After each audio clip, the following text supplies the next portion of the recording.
Hey guys, it's Psychic56 here, and I would like to first off apologize. I could not find my camera whatsoever, so I am filming on my iPhone right now. So if you cannot hear me or the quality kinda isn't the greatest, I am truly sorry. So please, please, please bear with me through this one, and I promise the next episode should be better. With that out of the way, I am very excited to introduce the next anime that I'm going to be reviewing. And it's one that is really close to my heart. It's one that I love truly and deeply.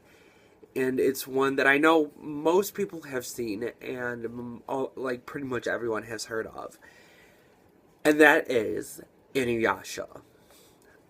Inuyasha is about a girl who gets taken to the feudal era Japan, and she meets up with the dog demon, and they team up to get back shards of the Shikon Jewel, which were broken and scattered about feudal Japan. On Kagome's birthday, she goes down to the Bone Eater's Well, which is on her family's shrine, and she goes down to just look. If I remember correctly, and I know I'm going to get hit with this because it's supposed to be one of my favorites, I just don't remember every little detail. I think she hears something, or she's looking for a cat. And when she goes, Mistress Centipede appears and pulls her through the well and through time, and she enters feudal Japan. There, the Shikon Jewel that was reborn in her is ripped out of her body and swallowed by Mistress Centipede. With that, Inuyasha saves the day, and all is good. Then, what happens is another demon. All these demons are attracted to Shikon Jewel, especially as its whole form, because it is said to enhance their abilities, enhance their powers, make them stronger, faster, whatever they need it to be. So all these demons are after it. Well, a demon bird swallows the Shikon Jewel after that, and of course, enhances into this even more demonic bird. And Kagome is told that she can shoot it down. So she shoots it down, but accidentally shatters the Shikon Jewel, and it's scattered throughout the entire world. And that's where our story really begins, and the journey between her and Inuyasha along with their other friends, Shippo, Moroku, and Sango. They all just join together and search for the shards of the Shikon Jewel, as well as dealing with their own individual storylines and troubles. And that's one of the things I really like, is because it's not just focused on one thing. I mean, of course, there's the overall story that they are after the Shikon Jewel shards, but they each have their own individual stories that kind of unravel, and we get to see more about it. Such as Moroku is cursed with a wind tunnel by Naraku, who is the main evil bad dude of the entire world. And Sango is in search of her brother because they have no one left. And their whole family is dead, and they have each other, and they're split apart. So she's out to find him. Inuyasha wants the Shikon Jewel to be a full-fledged demon or full-fledged human, because he's half and half. And, of course, Kagome's there because, she broke the entire thing into 1,000,000 shards and has to go find them all. Hooray!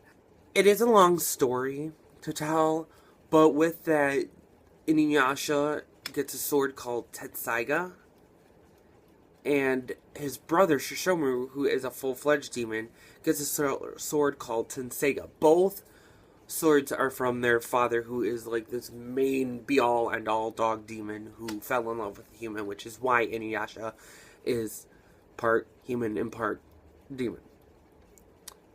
Rough life. With that, Tenseiga has to grow along with Inuyasha. And it does. And it's kind of fun to watch the different forms of Tenseiga and how Inuyasha has to go about getting it and to make it stronger to be able to defeat certain demons, and eventually getting to the very last form and just being badass. I mean, he's badass to begin with, but even more badass. I don't know. Can you even be more badass? Yes, you can.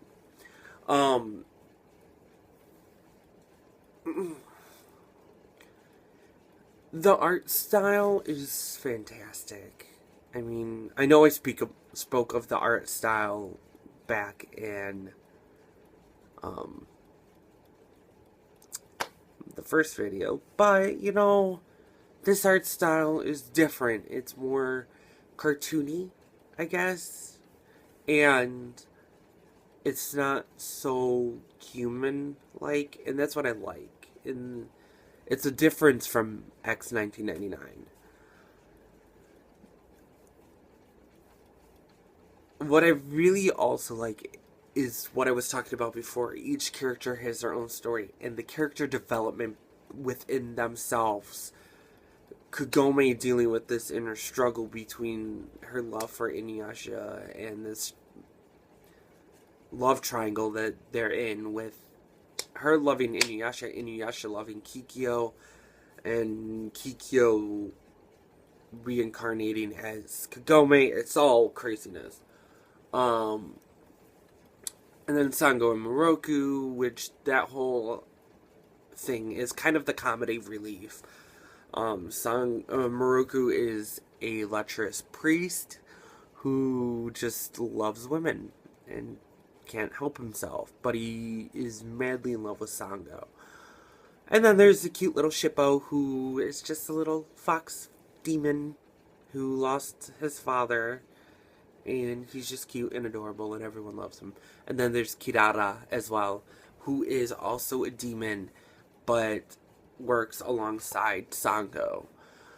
And it's just each of them have their own developments and own processes of going through them to reach the new stage of who they are. And that's what I really like, and that's what drives the story. Yes, there are filler episodes, which in any long anime, and I'm going to tell you this right now, in any long anime, and that is including DBZ, and certainly One Piece, and way too much in Bleach and Naruto, there are going to be those filler episodes, because you know what, you can't end the story so fast, because people will want more. Where are you going to go from there, then? So yeah, they do have the filler episodes where you're kind of just like, but when you love an anime show as much as one does, you kind of can look past the filler episodes and just be like, meh, it's filler episodes. But I love watching it because I love the funny interactions with the characters, the situations that they get into, and all those just weird things that happen. You just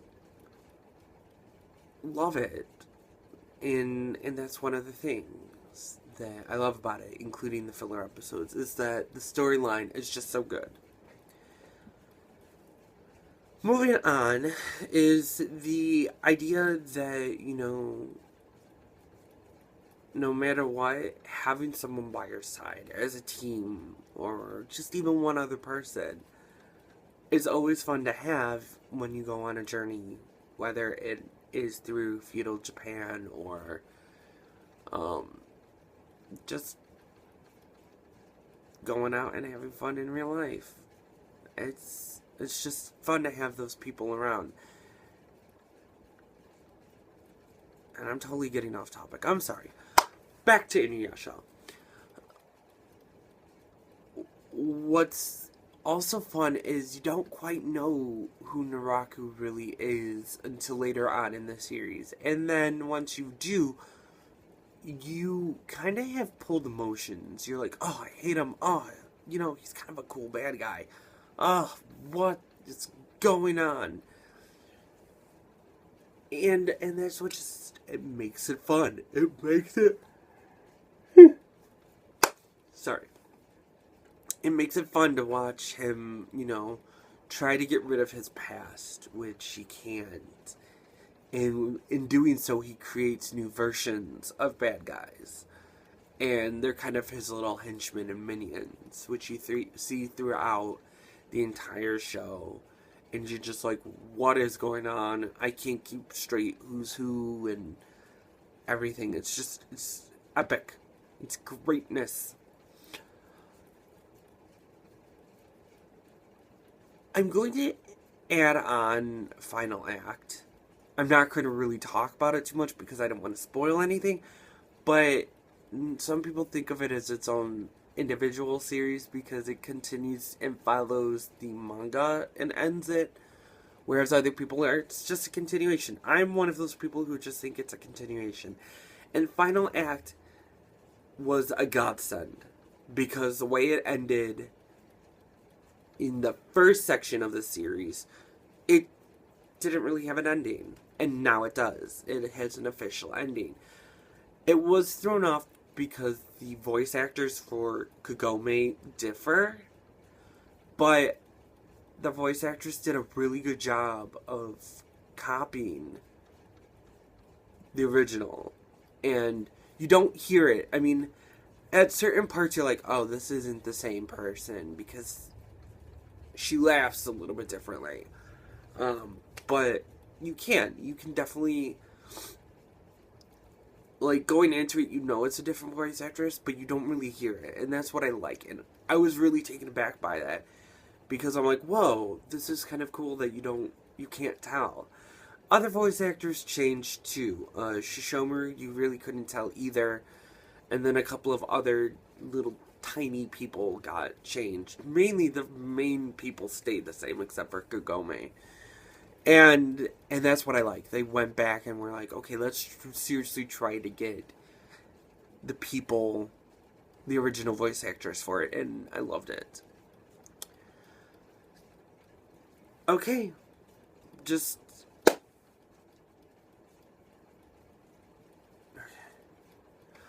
Alright, and that's pretty much really all I have to say. I'm sorry these are kind of short, but I'm still kind of learning this whole new process, and I'm really excited to continue working on it and continue to get better, and I'm thankful that you guys are with me with doing this, and I promise next week's episode will be a lot better quality, and you guys will be able to hear me.